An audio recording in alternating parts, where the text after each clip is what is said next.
আপোনালোকক আজি এই ভিডিঅ'ৰ জৰিয়তে এই যে KYC আপডেট আপোনালোকে কৰিব লাগিব বুলি কৈ আছে বা KYC এই প্ৰকৃততে কোনসকলে কৰিব লাগিব এই KYC আপডেট নকৰিলে আপোনালোকে অৰুণোদয় আঁচনি টকা নাপাব এনেদৰে মন্তব্য কৰি আছে তো প্ৰকৃততে কোনসকলে কৰিব লাগিব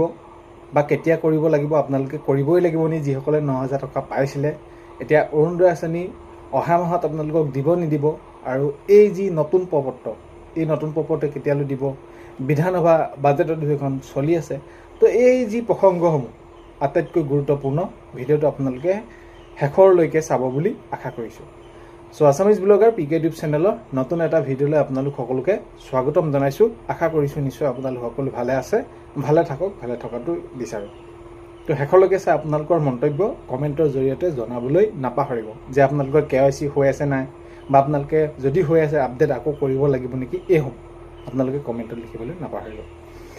এতিয়া পোনপ্ৰথমে মই আপোনালোকক ক'ব বিচাৰিছোঁ যে এই যি নতুনকৈ যে প্ৰপত্ৰ দিয়াৰ কথা কৈছিলে মুখ্যমন্ত্ৰী মহোদয়ে সেইসমূহ প্ৰপত্ৰ কেতিয়ালৈ দিয়া হ'ব তো বিশেষকৈ এইটো কৈছিলে নিৰ্বাচনৰ পূৰ্বে আমি যদি চাওঁ তেনেহ'লে মাননীয় মুখ্যমন্ত্ৰী মহোদয়ে জনাইছিলে যে এতিয়াও অৰুণোদয় আঁচনি পাবলৈ বহুত মহিলা বাকী আছে তেওঁলোকক আমি সঠিক সময়ত অৰুণোদয় আঁচনি 4 জৰিয়তে অৰুণোদয় আঁচনি নতুনকৈ ৰূপায়ণ কৰিম আৰু 4 জৰিয়তে তেওঁলোকক সামৰি ল'ম এতিয়া এই প্ৰসংগটো যদি আমি চাওঁ তেনেহ'লে এতিয়ালৈকে মাননীয় মুখ্যমন্ত্ৰী মহোদয়ে নতুন অৰুণোদয় আঁচনি প্ৰপত্ৰ দিয়াৰ ক্ষেত্ৰত কোনো ধৰণৰ মন্তব্য ৰখা নাই এতিয়ালৈকে কোনো মন্তব্য তেনেদৰে কৰা নাই যে কেতিয়ালৈ দিব কি কৰিব কেতিয়া কাক দিব আৰু বিশেষকৈ কোনসকলে পাব এইটো যদি আমি প্ৰশ্ন যদি চাওঁ তেনেহ'লে তো তেতিয়া আমি নিশ্চয় গম পাম যে যিসকল দুখীয়া দৰিদ্ৰ সীমাৰেখাৰ তলৰ পৰিয়ালৰ মহিলা বিশেষভাৱে কোনোবা সক্ষম লোকসকল আৰু যদি কোনোবাই ঘৰতে বিয়া নোহোৱাকৈ আছে তেওঁলোক মহিলাসকল আৰু বিধৱা মহিলাসকলক তেওঁলোকক অগ্ৰাধিকাৰ দিয়া হ'ব তাৰ আমি যদি পিছতো থাকেগৈ মানুহ বা প্ৰপত্ৰ দিয়া বোলে আৰু আছেগৈ তেওঁলোকক সেইখিনি দিয়া হ'ব বিশেষকৈ দুখীয়া দৰিদ্ৰ সীমাৰেখাৰ তলৰ পৰিয়ালৰ মহিলাসকলক অৰুণোদয় আঁচনি দিয়া হ'ব আৰু এটা কথা মন কৰিবলগীয়া যে এই ৯০০০ টকা পোৱা আগে আগে বহুতো মহিলাৰ অৰুণোদয় আঁচনিৰ পৰা নাম বাদ পেলাই দিলে মানে সেইখিনি বাদ পৰিলে মুখ্যমন্ত্ৰী মহোদয়ে কোৱা অনুসৰি তেওঁ কৈছিলে যে যিসকলৰ ঘৰত চাকৰি হ'ল যে চাকৰি পালে কোনোবাই তো চাকৰি পোৱা ঘৰৰ যদি কোনোবা মহিলা আছে তেনেহ'লে তেওঁলোকৰ নাম কৰ্তন কৰি যিসকল দুখীয়া আছে বা নোপোৱা মানুহ আছে তেওঁলোকক দিবলৈ কিন্তু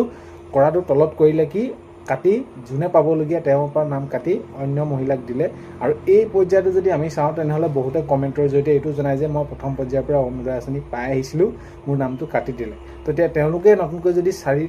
প্ৰপত্ৰ ওলায় তেওঁলোকে দিব পাৰিবনে নিশ্চয় দিব পাৰিব আপোনালোকে সেইখিনি য'ৰ পৰা ফৰ্ম দিয়ে এতিয়া ধৰি লওক প্ৰথম পৰ্যায়ৰ পৰা যদি আমি চাওঁ তেনেহ'লে আপোনালোকক পঞ্চায়তৰ ফালৰ পৰা ফৰ্মসমূহ দিয়া হয় ঠিক তেনেদৰে এইবাৰ যদি ওলায় বা নিয়মটো কেনেকুৱা হয় সেইটো আগন্তুক সময়ত গম পোৱা যাব তেতিয়া আপোনালোকে তাৰ পৰা প্ৰপত্ৰ সংগ্ৰহ কৰিলে আপোনালোকে দিব পাৰিব বাৰু যি কি নহওক এতিয়া বিষয়টো হৈছে যে KYC আপডেট এতিয়া KYC আপডেটটো এনেকুৱা ধৰণৰ যিহেতু আপোনালোকৰ বেংকৰ একাউণ্টত পোনপটীয়াকৈ আপোনালোকৰ টকাটো সোমায় তো এতিয়া যিহেতু আধাৰৰ জৰিয়তে একাউণ্টৰ লগত কি কৰে আপোনালোকৰ আধাৰৰ জৰিয়তে আপোনালোকক এইটো লিংক কৰে আধাৰৰ জৰিয়তে আপোনালোকৰ বেংকৰ একাউণ্টটো লিংক হয় লিংক হোৱাৰ পাছত আপোনালোকৰ বায়'মেট্ৰিক ফিংগাৰ দিয়ে আপোনালোকৰ একাউণ্টত ডকুমেণ্ট দি সেইখিনি কৰে অৰ্থাৎ KYC আপোনালোকে একাউণ্টত সেইখিনি কৰিব লগা হয় আৰু বহুতে যিসকলে কৰিলে সেইটো যদি আপোনালোকৰ আধাৰটো আপডেট হৈ আছে তাত আৰু কৰিব লগা একো নাথাকে এতিয়া KYC কোনসকলে আপডেট কৰিব লাগিব যিসকল নতুন ধৰি লওক তেওঁলোকে বেংক একাউণ্ট দিব বেংক একাউণ্টত যদি আধাৰ সংলগ্ন হৈ থকা নাই KYC হৈ থকা নাই ইত্যাদি তেওঁলোকে যদি ফিংগাৰপ্ৰিণ্ট এনেদৰে তেওঁলোকৰ বায়'মেট্ৰিক হৈ থকা নাই তো তেওঁলোকৰ বাবেহে এইসমূহ এই যি এই আপডেট দিয়া বা নতুনকৈ দিয়া এইখিনি তেতিয়া বহুত ভাগে কৈ আছে যে যদি KYC আপডেট নকৰে অৰুণোদয় আঁচনি টকা নোসোমায় তো এনেকুৱা ধৰণৰ কোনো নহয় আপোনালোকৰ যদি প্ৰথম পৰ্যায়ৰ পৰা অৰুণোদয় আঁচনি সোমাই আছিলে সোমাবই তাত আৰু বহুত বেছি চিন্তা কৰাৰ প্ৰয়োজন নাই এতিয়া কথাটো হ'ল যে অহা মাহত আপোনালোকৰ এই পইচাটো দিবনে নিদিয়ে অহা মাহত পইচাটো দিবনে নিদিয়ে আপোনালোকে যদি চাবলৈ যায় তেনেহ'লে নিশ্চয় আপোনালোকে পাব মাননীয় মুখ্যমন্ত্ৰী মহোদয়ে জনোৱা অনুসৰি পাবই আপোনালোকে 10 তাৰিখে আপোনালোকে সেইখিনি নিশ্চিত থাকক আৰু মাননীয় মুখ্যমন্ত্ৰী মহোদয়ে যিহেতু নিৰ্বাচনৰ পূৰ্বে কৈছিলে যে এইসমূহ আমাৰ যি আঁচনি টকা আমি সেইখিনি কি কৰিম চলাই যাম যদি আমাৰ চৰকাৰ হয় বাকী যদি কোনোবা চৰকাৰ আহে আমি সেই ক্ষেত্ৰত ক'ব নাজানো কি হয় কি নহয় কিন্তু এতিয়া যিহেতু বিজেপি চৰকাৰ আহিলে আৰু ৰাইজে যিদৰে এবাৰ তেওঁলোকক মৰম দিলে বা তেনেদৰে চৰকাৰ গঠন কৰিলে এতিয়া আগন্তুক এই অহা 10 তাৰিখে আপোনালোকে অৰুণোদয় আঁচনি পাবলৈ গৈ আছে তাত আপোনালোকে চিন্তা কৰাৰ বিষয় নাই আৰু এই যে বৃদ্ধি কথাটো ৩০০০ টকাকৈ পাব ৩০০০ টকাকৈ পাব ৩০০০ টকাকৈ পাব বুলি কৈ আছে এতিয়া মই আপোনালোকক জনাব বিচাৰিছোঁ যে এই যি অৰুণোদয় আঁচনি ৩০০০ টকা নহয় এইবাৰ